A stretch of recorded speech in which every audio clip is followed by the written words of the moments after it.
Whole circle bearing বা ডব্লিউসিবি, আরেকটা কি হচ্ছে আছে কোয়াড্রান্টাল বিয়ারিং বা রিডিউস বিয়ারিং। হোল সার্কেল বিয়ারিংটা কি ছিল, 0 থেকে 360 ডিগ্রি পর্যন্ত নর্থ পোল থেকে ক্লকওয়াইজ ভাবে মেজারমেন্ট করতে পারবে। আর হচ্ছে রিডিউস বিয়ারিং বা কোয়াড্রান্টাল বিয়ারিংটা কি, রিডিউস বা কোয়াড্রান্টাল বিয়ারিং ক্লকওয়াইজ বা অ্যান্টি ক্লকওয়াইজ কিন্তু মেজারমেন্ট করতে পারবে। এখানে হচ্ছে যেরকম হচ্ছে হোল সার্কেল বিয়ারিং 360 ডিগ্রি পর্যন্ত মেজারমেন্ট করতে পারছিল, এখানেও 360 ডিগ্রি মেজারমেন্ট করতে পারবে, কিন্তু সেটা আলাদা প্রসেসে কি বলতে এখানে কিন্তু তুমি 4টে ভাগে ভাগ করে নিচ্ছ, কোয়াড্রান্টাল করে নিচ্ছ। তো প্রত্যেকটা যে বিয়ারিং নিচ্ছ প্রত্যেকটা কি আসছে 0 থেকে 90 ডিগ্রির মধ্যে কিন্তু সীমাবদ্ধ থাকবে। বুঝে গেছে? তাহলে 360 ডিগ্রিটা টোটাল কটা কোয়াড্রান্টালে ভাগ করছো? 4টে কোয়াড্রান্টালে ভাগ করছো। তাহলে এটা আমার ফার্স্ট কোয়াড্রান্টাল, সেকেন্ড কোয়াড্রান্টাল, থার্ড কোয়াড্রান্টাল, আর এটা হচ্ছে ফোর্থ কোয়াড্রান্টাল। প্রত্যেকটা কত ডিগ্রির মধ্যে? 0 থেকে 90 ডিগ্রির মধ্যে। এবার দেখো এটা কি আছে, নর্থ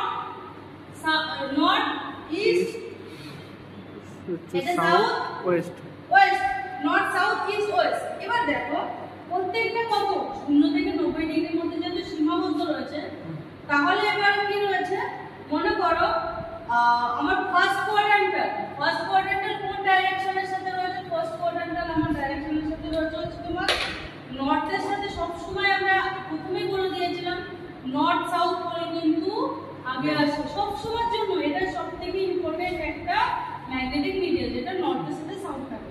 তাহলে ফার্স্ট কোয়াড্রান্টাল কি রয়েছে? নর্থের সাথে ইস্ট, তাই তো?